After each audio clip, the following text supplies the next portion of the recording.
الرحمن الرحيم يا أيها الذين آمنوا اركعوا واسجدوا واعبدوا ربكم وافعلوا الخير لعلكم تفلحون. صلوات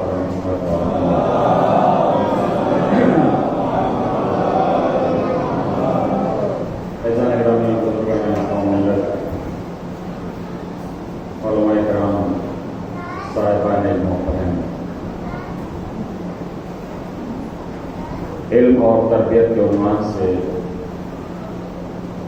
یہ آج ہماری دوسری گفتگو ہے. بعض معروضات آپ حضرات کی خدمت عالیہ میں کل بیان کیے گئے. خالق کائنات نے اپنے اس کلام بلاغت میں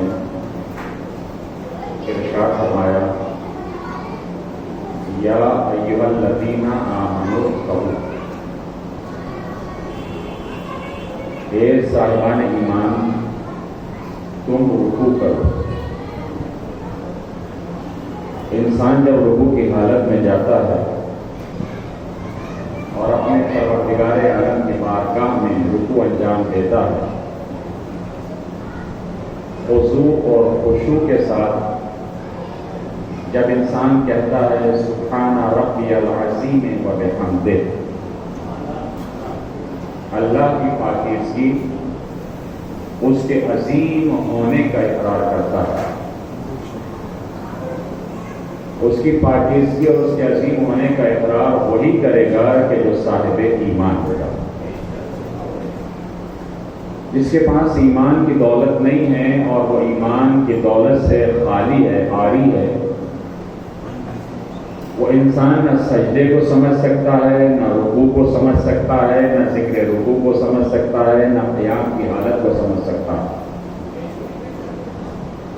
ذکر رکوع، رکوع کی حالت، سجدے کی حالت، قیام کی حالت وہی سمجھے گا کہ جسے پروردگار عالم کی عبادت سے محبت ہوگی.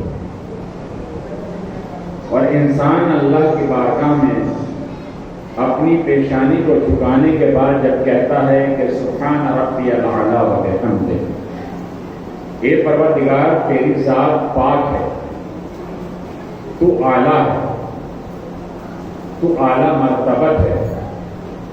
تو اس آیت میں پروردگار عالم نے بعض معروضات کو ظاہر کیا. سب سے پہلی چیز یہ ہے کہ اگر انسان رکوع کرنا چاہتا ہے، سجدہ کرنا چاہتا ہے، اگر اسے رکوع کا علم نہیں اور وہ رکوع انجام دے، خالی اسے جھکنا کہا جائے گا، رکوع نہیں کہا جائے گا. انسان کو سجدے کا علم نہیں کہ سجدے کی حالت میں 7 اعضاء و جوارح کا ٹکانا واجب ہے. اب اگر انسان سجدے میں جائے، پیر کے انگوٹھے بلند کر لے، تو اب یہ سجدہ نہیں کہلایا جائے گا، کیونکہ بغیر علم کے یہ انسان سجدہ کر رہا. اور اگر اسے علم ہے تو سجدہ ایسے ہی کرے گا کہ جیسے سجدہ کرنے کا حق ہے. کیونکہ ان 7 اعضاء میں اگر ایک عضو بھی، 7 اعضاء کون سے ہیں؟ پیشانی، دونوں ہاتھ کی ہتھیلی. کبھی کبھی ایسا ہوتا ہے کہ ہمارے پاس بچے، ہمارے جوان جب سجدے میں جاتے ہیں تو ہتھیلی ٹیکنے کے بجائے اس طریقے سے اپنے ہاتھ کو سجدے کی حالت میں ٹکا لیتے ہیں. اب جب اگر اس حالت میں، اس کیفیت میں یہ کیفیت رہے گی سجدے کی، تو اس کا سجدہ نہیں ہوگا. کیوں نہیں ہوگا؟ کیونکہ انگلیوں کا ٹھکانا واجب نہیں ہے، ہتھیلی کا ٹھکانا واجب ہے. تو ایسا گرامی، تو جب تک یہ ہتھیلی زمین پہ نہیں ٹکے گی اس وقت تک انسان کا سجدہ مکمل نہیں ہو سکتا. تو اس کا مطلب یہ ہے کہ اگر ہم 2 رکعت نماز بھی پڑھنا چاہتے ہیں تو 2 رکعت نماز پڑھنے کے لیے علم ضروری ہے. بڑی توجہ کیجیے گا, 2 رکعت نماز پڑھنے کے لیے علم ضروری ہے. تو بغیر علم کے انسان اگر 1000 رکعت بھی پڑھتا چلا جائے تو وہ نماز نہیں رہے گی. ایک صلوات میرے محمد وال محمد.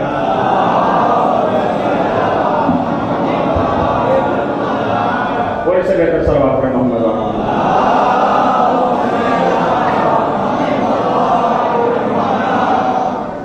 کیونکہ پیغمبر اکرم صلی اللہ علیہ وآلہ وسلم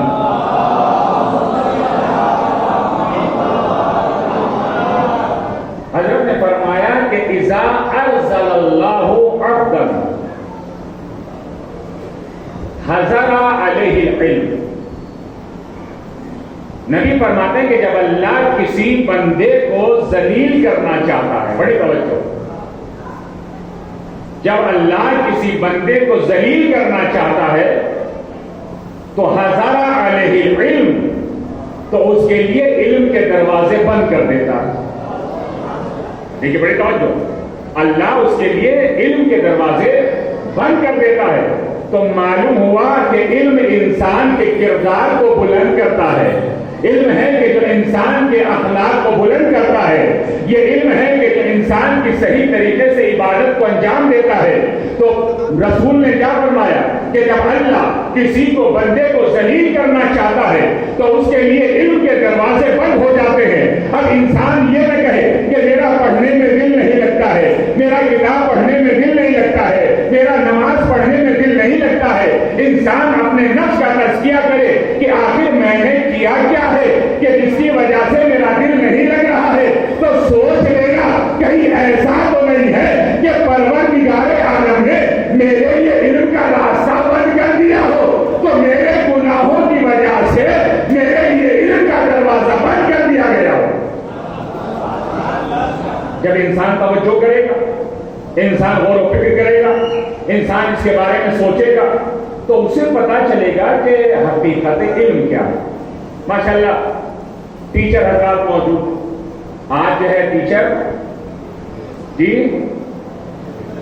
بولیے ماشاءاللہ خدا جزاک خیر. آج ٹیچر ڈے بھی تھا.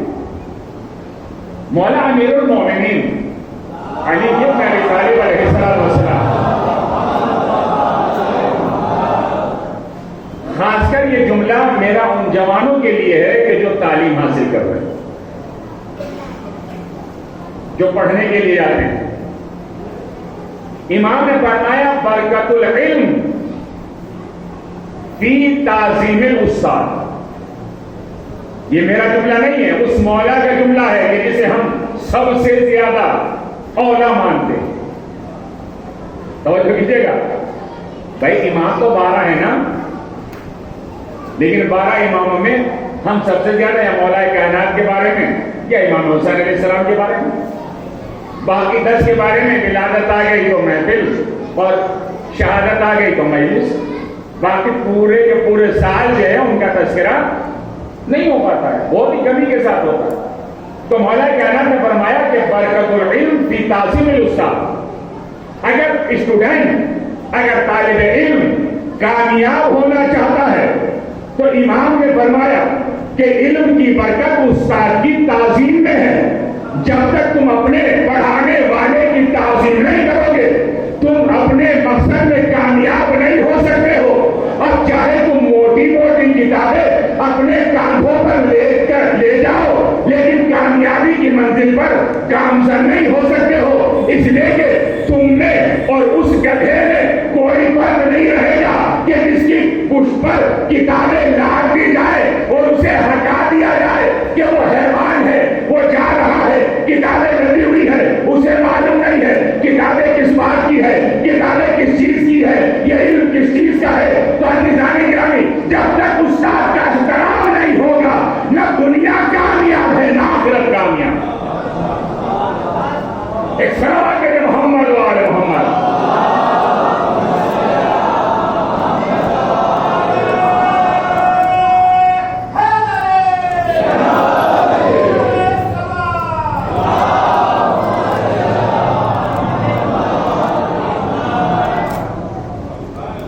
ایسا نہیں کرام ہم سوچتے ہیں کہ استاد کا احترام کیا ہے؟ باپ دنیا میں آنے کا سبب ہے، مگر استاد جہالت سے نکال کر علم کی طرف لانے کا سبب ہے۔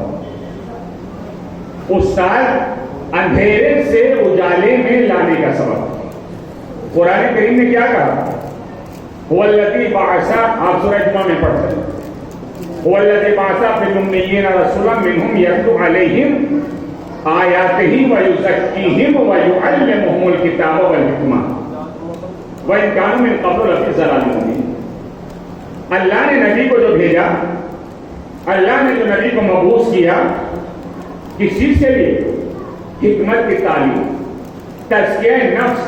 تو اس کا مطلب یہ ہے کہ جب تک انسان کے نفس کا تزکیہ نہیں ہوگا اسے کامیابی حاصل نہیں ہو سکتی، اور جب تک انسان جو ہے علم حاصل نہیں کرے گا یہ کامیابی کی منزلوں کو طے نہیں کر سکتا۔ تو مولا کائنات نے فرمایا کہ اگر تم اپنی زندگی کو اچھا بنانا چاہتے ہو، اپنی زندگی میں کامیاب ہونا چاہتے ہو، آپ ایک چیز دیکھیے کہ آج بھی دوسری قوم والے، دوسرے مذہب والے اگر وہ کسی بڑے عہدے پر پہنچ جاتے ہیں اور کہیں راستے میں اپنے گرو سے ملاقات ہو گئے تو فوراً ان کے چرنوں کو چھوتے ہیں۔ اور جو کہہ رہے ہیں بھائی یہ تو بہت بڑا عہدہ رکھنے والا ہے، یہ تو اپنے زمانے کا انسپیکٹر ہے، یہ اپنے زمانے کا انجینئر ہے، اسے کیا ضرورت ہے اپنے گرو کے چرنوں کو چھونے کی؟ لیکن یہ بتانا چاہ رہا ہے کہ دیکھو انہی کے چرنوں میں عزت بھی ہے، انہی کے پیروں میں کمال بھی ہے، ان کا احترام کرو گے تو اللہ تمہیں منزل کمال تک پہنچا دے گا۔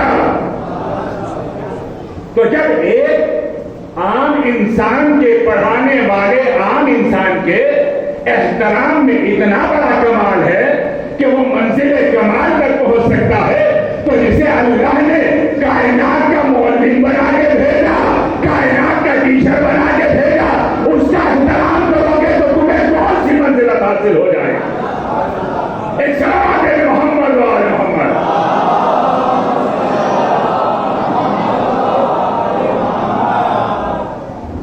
گرانی حقیقت ہے، بغیر علم کے تربیت نہیں ہو سکتی۔ دیکھیں ایک معمولی سی مثال، آپ اگر کھانا بنانے لگے تو کھانا بنانے کے لیے پہلے تربیت ضروری ہے، آپ کو آتا ہو۔ ایک ٹیچر جو کلاس میں جاتا ہے، ٹیچر ہے سائنس کا، آپ اس کے ہاتھ میں دیں مثلا انگلش کی کتاب دے دیجیے تو کیا ہوگا؟ کیونکہ یہ متخصص ہے سائنس کا تو سائنس میں ہی یہ زیادہ پڑھا سکتا ہے۔ تو جو انسان جس چیز میں ماہر ہے اسی میں وہ کمال حاصل کر سکتا ہے۔ پیغمبر اکرم صلی اللہ علیہ وآلہ وسلم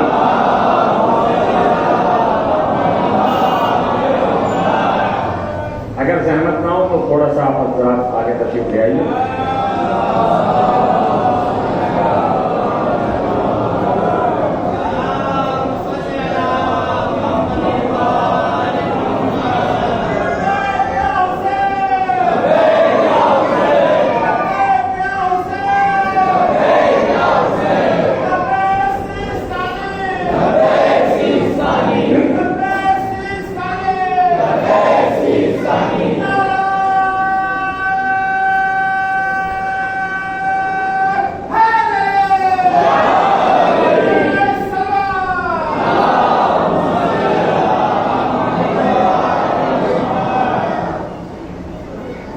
کبھی کبھی ایسا ہوتا ہے کہ ہم جس جگہ بیٹھ جاتے ہیں ہمارے لیے مشکل ہو جاتا ہے کہ تھوڑا ہم آگے بڑھیں، لیکن وہاں کیا ہوگا جب اعلان کیا جائے گا کہ جنت کا دروازہ کھل گیا، اب وہاں جو ایک دوسرے کو دھکا مکی ہو، اور یہاں جتنا کہا جا رہا ہے کہ قریب آ کے بیٹھیے، اس لیے کہ جتنی قربت ہوگی اتنا ہی اہل بیت سے قربت ہوگی۔ بڑی توجہ کیجیے گا، جتنے آپ نزدیک آئیں گے اتنا ہی اہل بیت سے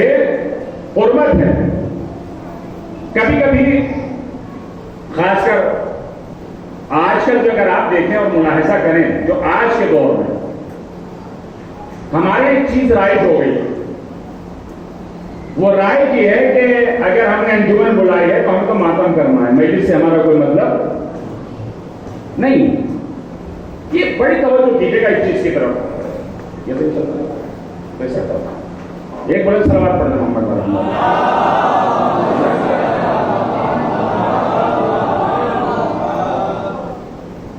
انجمن جب ہم بلاتے ہیں, انجمن کا مقصد کیا ہے؟ اس وجہ سے بلایا جا رہا ہے. دیکھیں میں ایک جملہ کہتا ہوں کہ سینہ زنی, ماتم کرنا, ماتم کا احساس انسان کو جب ہوگا جب فرش عذاب پہ بیٹھے گا. جب تک مصیبت حسین پہ نہیں روئے گا, مصیبت حسین کو نہیں سمجھے گا, یہ لاکھ ماتم کرتا رہے, اسے احساس ہی نہیں ہوگا کہ ماتم ہے کیا, سینہ زنی ہے کیا. ہم اتنی دور دور سے چل کے آتے ہیں, ہمارا مقصد کیا ہے؟ سینہ زنی کرنا, ماتم کرنا. لیکن میرے جوانوں یاد رکھیے کہ ماتم جب ہے جب آپ کی آنکھیں حسین کی مصیبت پر گریا کریں. لیکن اگر ہم نے حسین کی معرفت حاصل نہیں کی, ہم نے اہل بیت کے مقصد کو نہیں پہچانا, اور ہمارے درمیان میں یہی رواج رہا, تو اب سے 10 سال کے بعد امام بارگاہ خالی رہیں گے. مجلس سمجھا جائے گا فقط کیا؟ جلوس. مجلس سمجھی جائے گی سینہ زنی, مجلس سمجھی جائے گی صرف ماتم. فیضان گرامی, مظلوم کربلا کا یہ مقصد نہیں ہے, بلکہ مظلوم کربلا کا مقصد یہ ہے کہ ہمارے فرش عذاب بچھانے کے بعد اس پر بیٹھ کر ہمارے فضائل کو سنو, اور جب ہماری مصیبتیں بیان کی جائے تو اس پر گریا کرو. روایت میں ہے کہ جب قیامت کا دن ہوگا, عرش اور عرش کے نیچے ممبر لگایا جائے گا, اور جب ممبر رکھا جائے گا تو مظلوم کربلا ممبر پر تشریف لے جائیں گے. جب ممبر پر جائیں گے تو آپ خدا کی حمد و ثنا کریں گے, اور اس کے بعد مناقب اور فضائل بیان کریں گے. سامعین جتنے بھی ہوں گے سب سننے میں محو ہوں گے. انہیں اتنے محو ہوں گے کہ اگر انگلی بھی کاٹی جائے انہیں احساس نہیں ہوگا, کیونکہ ان کے سامنے تقریر کرنے والا ان کا امام, بولنے والا ان کا امام ہے. امام تقریر کرتے ہوں گے, اتنے میں جنت سے ایک منادی ندا دینے والا, پکارنے والا آواز دے گا کہ چلو تمہارے لیے جنت تیار ہے, جنت تمہارے لیے سجا دی گئی ہے. یہ لوگ کہ جو امام کی تقریر سن رہے ہوں گے اس آواز کی طرف توجہ نہیں کریں گے. اصلاً کوئی مڑ کے بھی نہیں دیکھے گا کہ آنے والا کیا کہہ رہا ہے, اس لیے کہ معلوم ہے جہاں کہتے ہیں وہ جنت سے بھی افضل ہے, وہ جنت سے بھی افضل ہے. لگے کوئی توجہ نہیں کریں گے. کچھ دیر کے بعد حوریں آئیں گی اور آنے کے بعد کہیں گی کہ چلو جنت سجا دی گئی ہے, اور اللہ نے ہمیں آمادہ کر دیا ہے, تیار کر دیا ہے, تم جنت میں آؤ, ہم تمہاری خدمت کے لیے تیار ہیں. روایت کہتی ہے امام کی تقریر چلتی ہوئی ہوگی, امام تقریر کرتے ہوئے ہوں گے, حوروں کی آواز کوئی نہیں سنے گا, ان کی طرف دھیان نہیں دے گا, بلکہ سب کے سب منہمک ہوں گے امام کی تقریر سننے میں. سب کی توجہ امام کی آواز پر رہے گی. جب کسی نے سوال کیا کہ آخر وجہ کیا ہے کہ جنت سے آنے کے بعد منادی نے ندا دی کہ چلو جنت میں, تم نے توجہ نہیں کی, حوروں نے آواز کی, تم نے توجہ نہیں کی, تو سارے سامعین ایک آواز ہو کر کہیں گے, اس لیے کہ ہم اس جنت میں جا کر کیا کریں کہ جنت کا سردار تو یہی بیٹھا ہے. اس جنت میں جا کے ہم کیا کریں کہ جس کا سردار یہیں پر تقریر کر رہا ہے، یہ فرش ازا یہی ہمارے لیے افضل ہے. بس عزیزان گرامی، جسے اس فرش پہ بیٹھنے کی عادت ہے وہ وہاں بھی اسے بیٹھنے کی عادت رہے گی، اور جسے یہاں بیٹھنے کی عادت نہیں ہے وہ وہاں بھی فرش ازا پر نہیں بیٹھے گا. ایک صلوات محمد و آل محمد.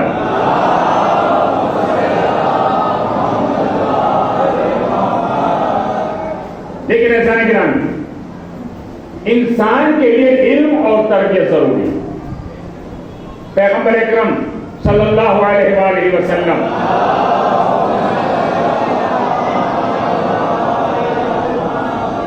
حضرت نے ارشاد فرمایا للمؤمن اربعۃ اشیاء، مومن کے لیے 4 چیزیں لازم ہیں. کتنی؟ 4 چیزیں لازم ہیں. دابۃ فارحہ، دار واسعہ، ثیاب جمیلہ، وسراج منیر.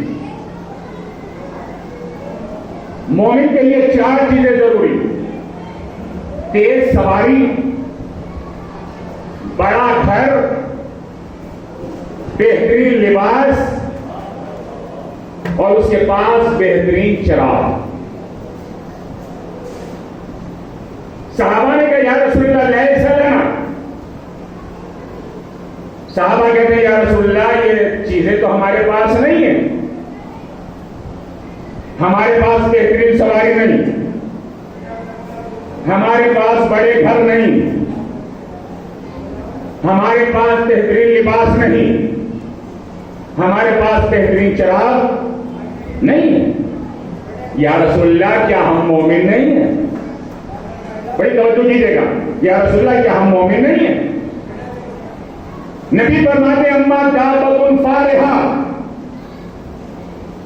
فعقلہ، نبی نے فرمایا کہ تیز سواری، یہ سب سواری مراد نہیں ہے. نبی فرماتے ہیں کہ فعقلہ، سب سے تیز سواری اس کی عقل ہے. انسان اگر عقل کا صحیح استعمال کر رہا ہے تو اس کے بعد یہ سب سے تیز سواری ہے. اس کا سب سے بڑا ثبوت یہ ہے، آپ یہاں بیٹھے ہوئے ہیں، آپ نے کربلا کی نیت کی، کربلا پہنچ گئے. خانہ کعبہ کی نیت کی، خانہ کعبہ پہنچ گئے. بھائی وجود تو آپ کا یہاں ہے، مگر آپ کی عقل وہاں پہنچ گئی تو دنیا پہچانے کہ جب ہم جیسا قاطع انسان ایک لمحے میں ہزاروں کلومیٹر کا سفر طے کر سکتا ہے، تو اگر ایک لمحے میں علی مدینے سے خیبر میں آ جائے، علی ایک لمحے میں مدینے سے خیبر میں آ جائے، لوگ کہتے ہیں یہ ہو ہی نہیں سکتا کہ نبی خیبر میں تھے، علی مدینے میں تھے، تو علی کیسے ایک لمحے میں آ گئے؟ ایسا نہیں گرامی. ارے جب تو عقل ناقص رکھنے والا ایک لمحے میں اتنا طولانی سفر کر سکتا ہے تو علی تو عقل کل ہے، کائنات ان کے ہاتھ میں ہے، جو جہاں چاہے وہاں چلے جاتے ہیں. ایک صلوات محمد و آل محمد.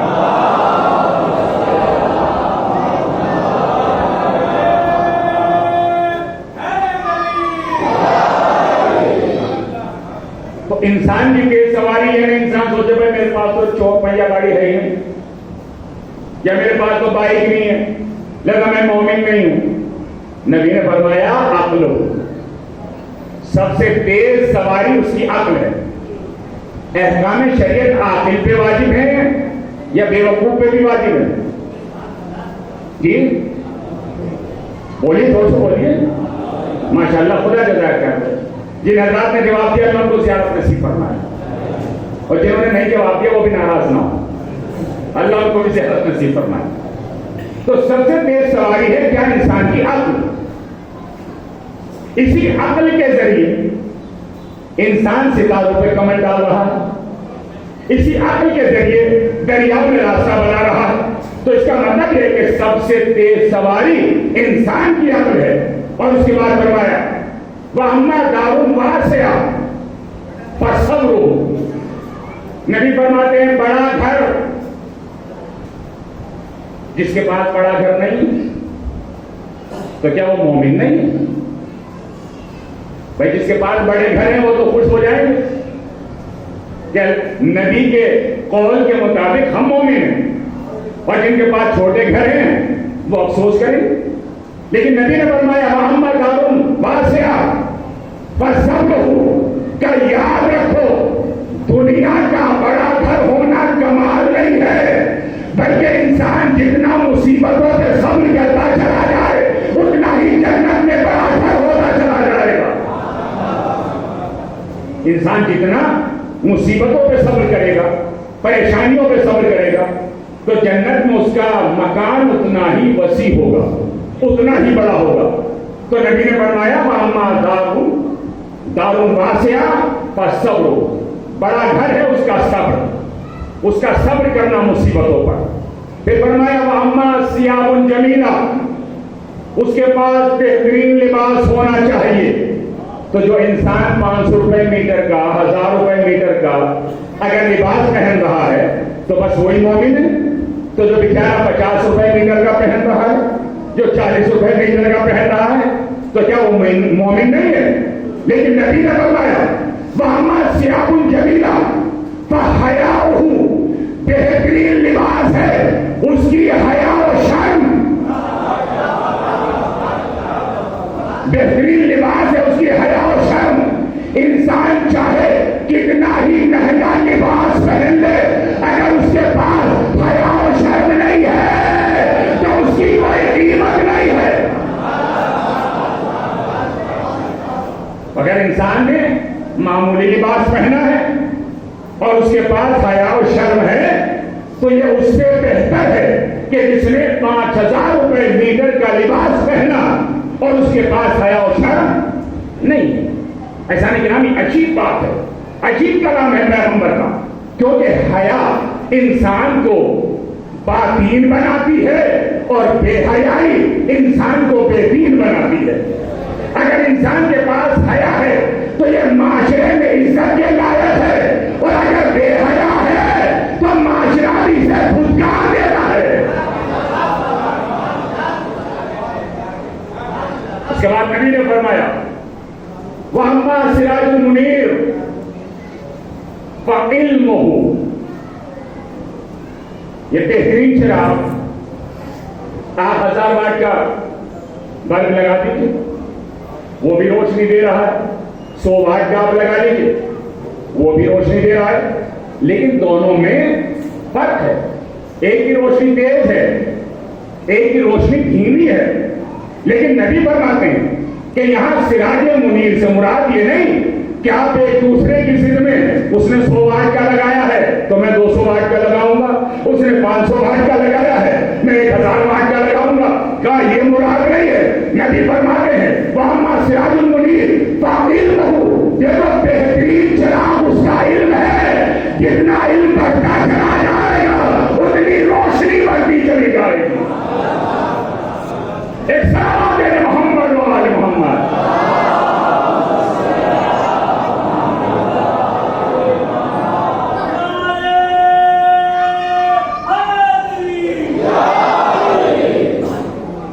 اس کا مطلب یہ ہے کہ علم ہے کہ جو انسان کے ذہن کو روشن کرتا ہے. علم ہے کہ جو انسان کو صحیح راستے کی تلقین کرتا ہے. یہ علم ہے کہ جس کے ذریعے انسان بڑوں کے احترام کو پہچانتا ہے.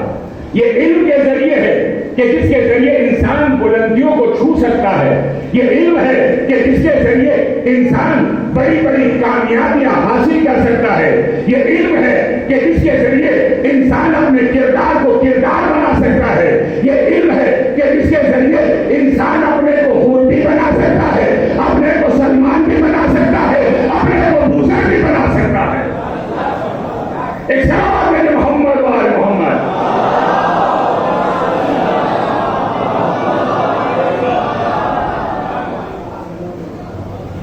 جب بنی امیہ اور بنی عباس آپس میں لڑ رہے تھے حکومت کے لیے، ایک توجہ کے ساتھ سنیے گا.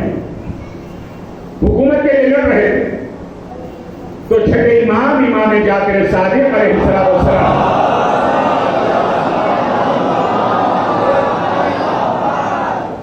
حضرت نے اعلان کرا دیا کہ جو ہمارے پاس کوئی مسئلہ لے کر آئے گا، اپنے سوال لے کر آئے گا، ہم اس کا جواب دیں گے.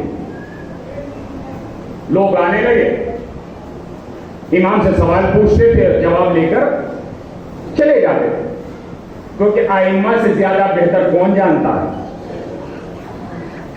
کوئی سوال ایسا ہے ہی نہیں کہ جو اہل بیت سے پوچھا جائے اور جواب نہ ملے. یہ خبر حکومتوں کو پہنچی. بنی عباس اور بنی امیہ نے اعلان کرایا کہ جو بھی ہمارے دربار میں مسئلہ پوچھنے آئے گا، ہم اس کا مسئلہ بھی بتائیں گے اور اسے 1 درہم بھی دیں گے. کیا دیں گے؟ 1 درہم. یہ مال کا لالچ جو ہے نا، یہ انسان کو بے دین بنا دیتا ہے، یہ انسان کو منحرف کر دیتا ہے. اعلان ہو گیا، لوگ جانے لگے.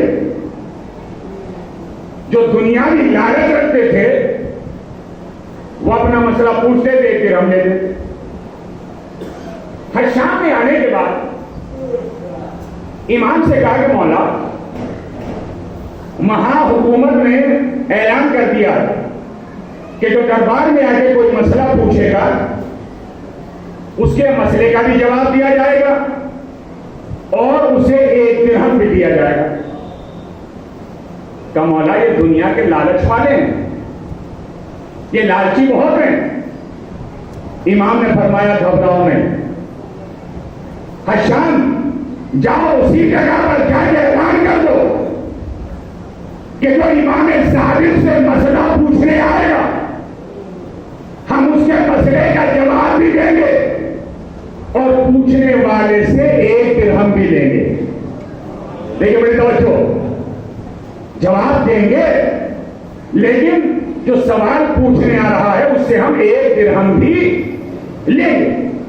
حشام کہتے ہیں مولا، وہاں تو دولت لٹائی جا رہی ہے اور آپ لینے کی بات کر رہے ہیں. مولا فرماتے ہیں حشام گھبرا نہیں. جیسے ہی لوگوں نے یہ اعلان سنا کہ امام کی طرف سے یہ اعلان ہوا ہے، اب لوگ جاتے دربار میں مسئلہ جا کے پوچھتے، 1 درہم دیتے، لینے کے بعد آتے چھٹے امام کے پاس، آتے امام کی خدمت میں، مولا بڑا مسئلہ کیا ہے؟ کہا اس نے کیا کہا؟ کہا مولا اس نے تو یہ کہا. مولا فرماتے یہ مسئلہ ایسے ہے، یہ مسئلہ ایسے ہے. اب 1 درہم دے کے امام کو دے کر چلے جاتے. اب یہ درہم دینے میں بڑے خوش ہیں اس لیے کہ ہمیں صحیح مسئلے کا بھی پتا چل گیا اور صحیح شریعت کا بھی پتا چل گیا. اب لوگ جو کر جو وہاں سے 1 درہم لیتے، امام کی خدمت میں آتے، مولا یہ مسئلہ کیسے؟ مولا مسئلے کا جواب دے، 1 درہم لیتے. یہ درہم دینے کے بعد خوش ہو کے چلا جاتا کہ مجھے صحیح مسئلے کا پتہ چل گیا. جب امر آج سے سوال کیا تھا علیہ الحاویہ نے، دیکھیں میں اشارہ خالی کر رہا ہوں، جب سوال کیا علیہ الحاویہ نے امر آج سے یہ تو بتا کہ یہ لوگ سارے ہمارے ارد گرد کیوں جمع ہیں؟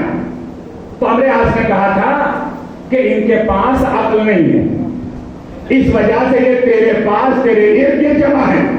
کہا دوسری بات یہ ہے کہ تو نے خزانے کا دروازہ کھول رکھا ہے. تو امیر الحاویہ نے کہا کہ اگر ہمارے پاس ایک وقت ایسا آیا کہ خزانہ ختم ہو گیا تو پھر ہم کیا کریں گے؟ تو امر آج نے کہا تھا یاد رکھ یہ سارے لوگ تجھے چھوڑ کے چلے جائیں گے. کہاں جائیں گے؟ کہا علی کے پاس. کم سے کم یہ تو سوچیں گے اگر علی کے پاس دنیا نہیں ملے گی تو کم سے کم آخرت کو مل جائے گی.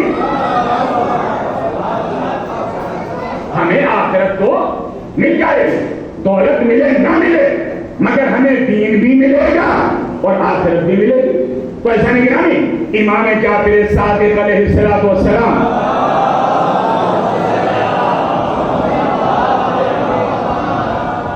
اپنے پیچھے سے اشارہ ہو رہا ہے, تھوڑا سا اگر آپ زحمت نہ کریں ایک بلند صلوات پڑھ لیجیے آپ اللہ.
ایسا نہیں گرامی میرے بزرگوں میرے جوان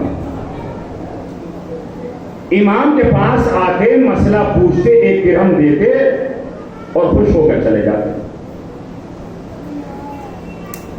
یہ دینے میں خوش تھے,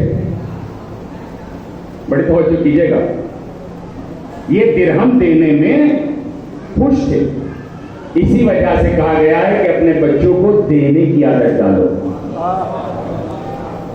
لینے کی عادت نہ ڈالو. جب فقیر دروازے پہ آئے تو بچے کو دے کے کہو جاؤ بیٹا اسے لے آؤ, تاکہ جب بڑا ہو جائے تو اسے دینے کی عادت رہے, لینے کی عادت نہ رہے.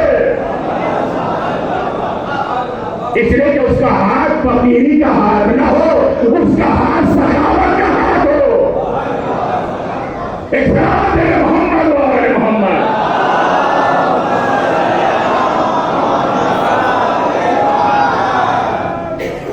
لیکن ایسا نہیں گرامی میرے بزرگوں میرے جوان,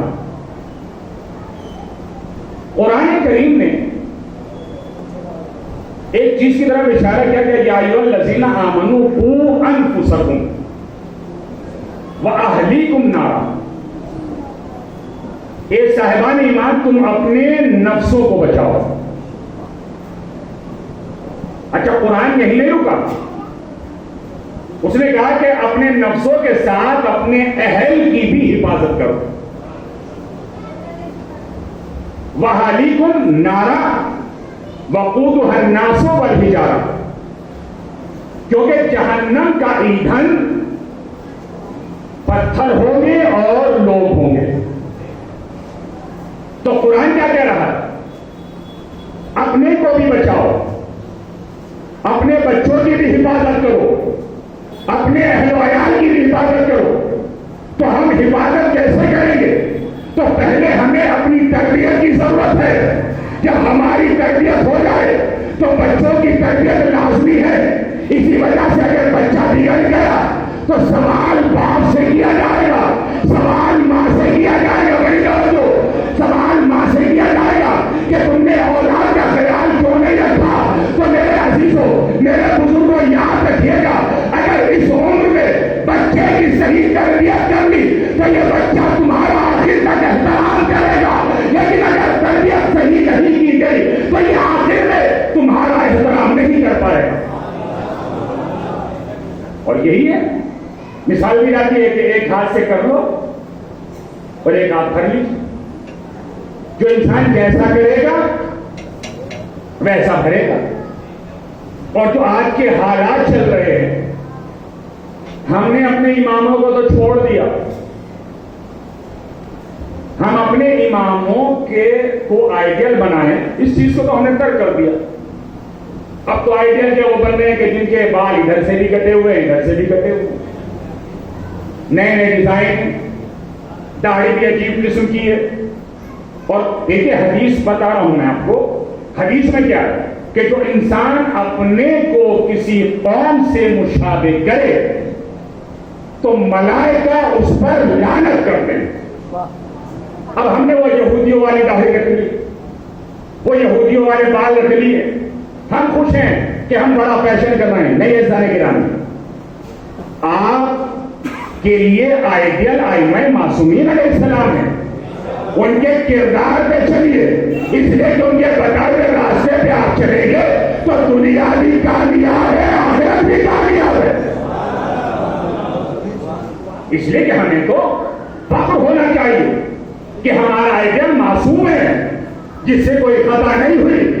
ہمارے آئیڈیل وہ ہے کہ جنہیں اللہ نے اپنا علم دے کے بھیجا ہے، اس لیے کہ ہمارا ایمان وہ ہے کہ جنہیں پروردگار عالم نے کائنات کا ایمان بنا کے بھیجا ہے، اور یہ ایسے ایمان ہے بھوجن مارے تو پانی نکل آئے، اور ہاتھ میں سگڑے کے اٹھا لے تو تسبیح الہی کرنے لگے۔ ایک صلوات ہے محمد و آل محمد۔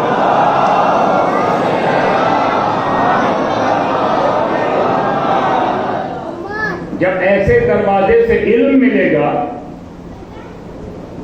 اور اس علم کو ہم نشر کریں گے تو ساری دنیا کا علم بھی اگر اکٹھا ہو جائے تو اس علم کا مقابلہ نہیں کر سکتے۔ یہ علم اہل بیت ہے، یہ علم قرآن ہے۔ دنیا سے کیوں گھبراتی ہے؟ کیوں کہتے ہیں ایک دوسرے سے کہ خبردار شیعوں کے بچے سے بھی بحث مت کرنا؟ کیونکہ معلوم ہے کہ ان کی درسگاہ فرش عزا ہے، ان کی بہترین درسگاہ فرش عزا ہے، اس لیے کہ انہیں یہاں وہ چیزیں مل جاتی ہیں کہ اگر یہ ساری زندگی بھی پڑھے تو شاید میسر نہ ہو، مگر یہ برکت فرش عزا ہے کہ یہاں بیٹھنے کے بعد چاہے بچہ ہو، چاہے جوان ہو، چاہے بوڑھا ہو، یہاں یہ نہیں دیکھا جاتا کہ میں 70 سال کا ہوں، یہ 5 سال کا ہے، یہ 10 سال کا ہے، کیونکہ یہ کلاس حسین ہے، یہاں سب کو برابری ملتی ہے، یہاں سب کے لیے برابری ہے۔ اس لیے کہ ہر کوئی اس فرش عزا میں بیٹھنا اپنا نصیب سمجھتا ہے، اپنے لیے فخر سمجھتا ہے، کیونکہ یہاں سے فرش عزا سے جب انسان اٹھ کر جاتا ہے تو وہ خالی ہاتھ نہیں جاتا، اس کا دامن اہل بیت کے فضائل سے بھرا ہوا ہوتا ہے، اہل بیت کے فرامین سے بھرا ہوا ہوتا ہے۔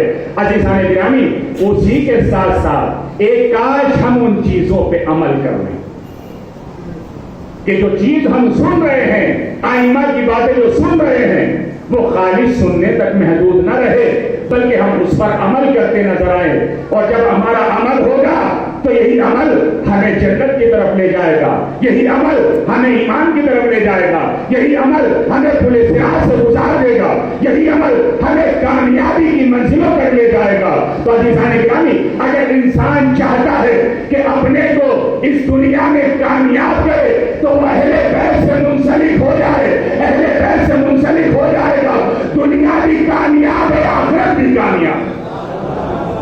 ایک صلوات ہے محمد و آل محمد۔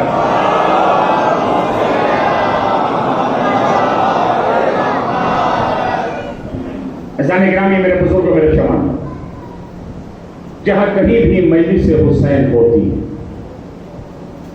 کوئی آئے یا نہ آئے، مگر شام سے دکھیاری زینب چلی آتی۔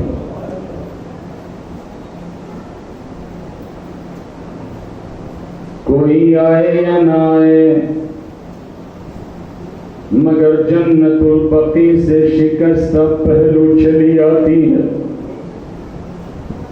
جب ذاکر مسائل بیان کرتا ہے، گریہ کرنے والے گریہ کرتے ہیں، تو زینب اماں سے کہتی، اماں یہ سب کیوں رو رہے ہیں؟ زہرا فرماتی ہے، میری بیٹی یہ سب تیرے حسین کو رو رہے ہیں۔ زینب رو کے کہتی، اماں جب میں رونا چاہتی تھی میرے تازیانے لگائے گئے، میرے درے لگائے گئے،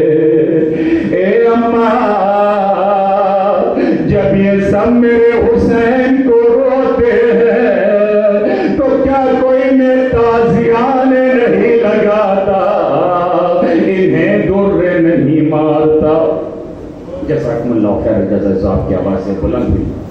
خدا کسی غم میں نہ رلائے سوائے غم مظلوم کربلا کے. روایت کا جملہ ہے جب حسین گھوڑے سے گرے،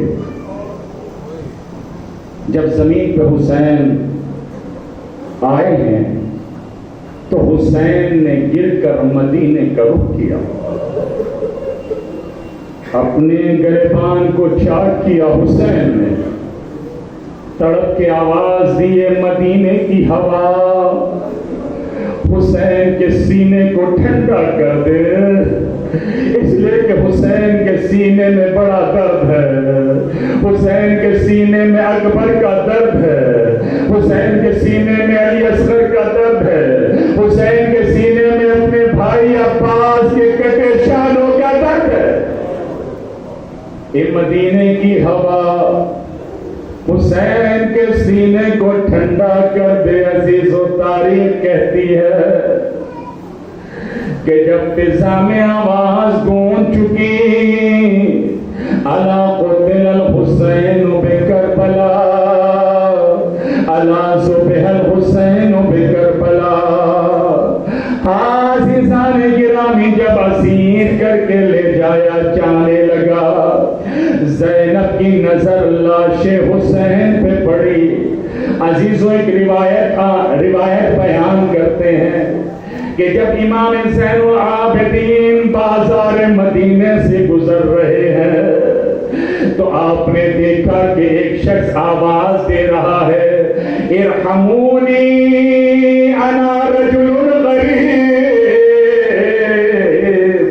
اے مدینے کے لوگوں مجھ پر رحم کرو، میں ایک مرد غریب ہوں، میں ایک مرد مسافر ہوں.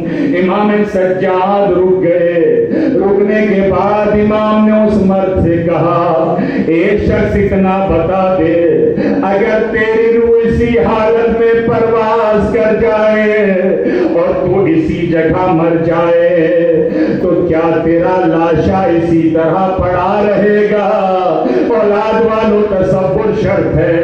ایک مرتبہ وہ شخص کہتا ہے اے مولا اگر مجھے اسی عالم میں موت آ گئی تو میرا لاشا زمین پہ پڑا نہیں رہے گا، لوگ سوچیں گے ایک مسلمان کا جنازہ ہے، ارے اسے دفن کر دیا جائے.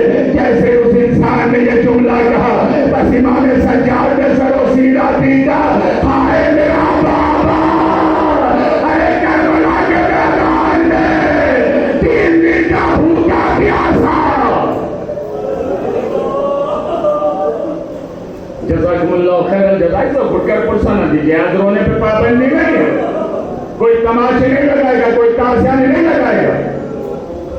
روایت کہتی ہے کہ جب زینب کو اسیر کر کے لے جایا جانے لگا، زینب کی نظر لاش حسین پہ پڑی. ایک مرتبہ زینب نے اپنے کو اونٹ سے گرایا، منہ کے بل زینب زمین پہ گری، گھٹنیوں کے بل چلتی ہوئی لاش حسین کے قریب آئی. آنے کے بعد ایک مرتبہ زینب نے مدینے کا رخ کیا، رک کر کے زینب کہتی ہے نانا آپ مدینے میں آرام کر رہے ہیں مگر آپ کا نواسا حسین خاک و خون میں غلطہ پڑا ہے.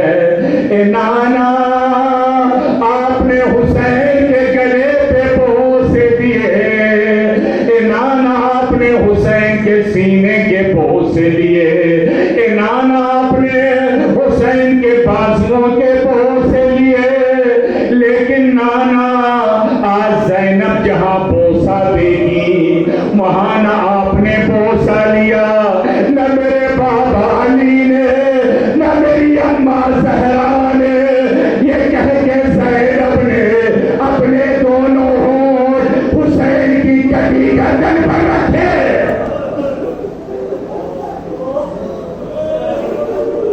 زینب نے اپنے دونوں ہونٹ حسین کی کٹی گردن پر رکھے.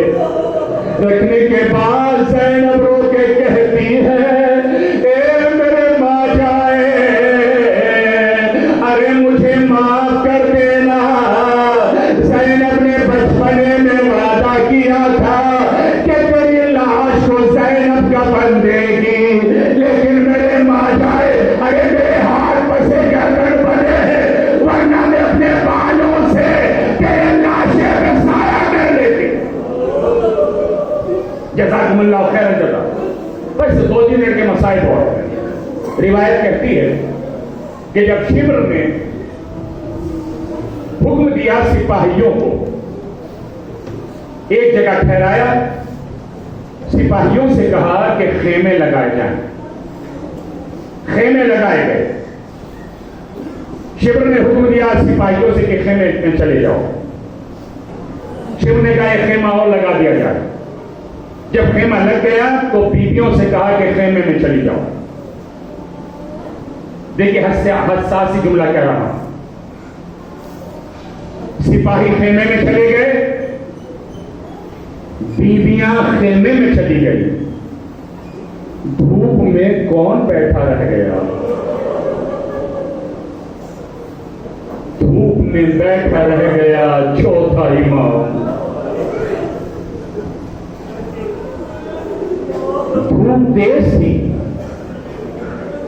جب دھوپ کی وجہ سے ہتھکڑیاں گرم ہو گئیں بیڑیاں گرم ہو گئیں گلے کا تو گرم ہو گیا ایک مرتبہ سید سجاد نے اپنی ہتھکڑیوں کو سنبھالا ایک خیمے کے سائے میں آ کر بیٹھ گئے زنجیروں کی جھنکار کی آواز شمر کے کانوں میں گئی اس نے اپنے غلام سے کہا کہ جا کر دیکھ یہ آواز کیسی ہے غلام نے آنے کے بعد دیکھا کہ سید سجاد خیمے کے سائے میں آ کر بیٹھ گئے ہیں ارے غلام نے جا کے شمر سے کہا شمر کہتا ہے غلام جا کے سجاد سے کہہ دے کہ دھوپ میں جا کر بیٹھ جائے ورنہ میں تازیانے لگاؤں گا ورنہ میں درے لگاؤں گا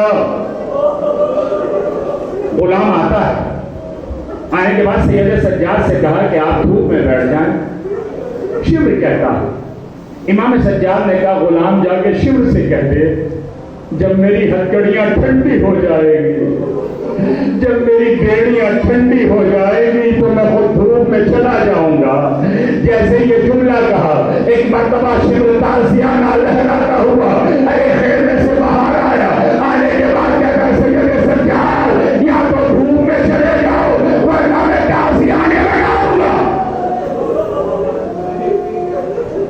سید سجاد نے اپنی ہتھکڑیاں سنبھالی امام سجاد نے بیڑیاں سنبھالی ارے دھوپ کی طرف آنے لگے زینب کی نظر پڑی ہائے زینب نے بیویوں کو بلایا بلانے کے بعد بیویوں سے کہا اے بیویوں ہلکا کر لو سید سجاد پر سایہ کر لو اے بیویوں اپنے بالوں سے ارے سجاد پر سایہ کر لو تاکہ ہتھکڑیاں ٹھنڈی ہو جائے تو آخری جملہ یہ حساس جملہ ہے اگر دھوپ میں لوہا پڑا ہو اور دھوپ کی وجہ سے لوہا سخت گرم ہو گیا ہو اگر آپ اس پر ٹھنڈا پانی ڈالیں گے تو پانی گرم ہو جائے گا اور اگر وہ گرم پانی زخم پر لگ جائے تو کیا کیفیت ہوگی اس انسان کی کہ جس کے بدن میں زخم ہے جب زینب نے بالوں سے سایہ کیا سکینہ آگے بڑھ کے کہتے پھوپھی اماں میرے پاس تھوڑا سا پانی ہے میں پانی لے کر آتی ہوں آپ بھائی کے توپ پر ڈال دیجئے عزیز و سکینہ پانی لے کر آئی جیسے ہی توپ پر ڈالا گیا ارے سید سجاد طرف گئے اے پھوپھی اماں ارے اس کا پانی لے میرے زخموں کو دکھا دیا ارے سید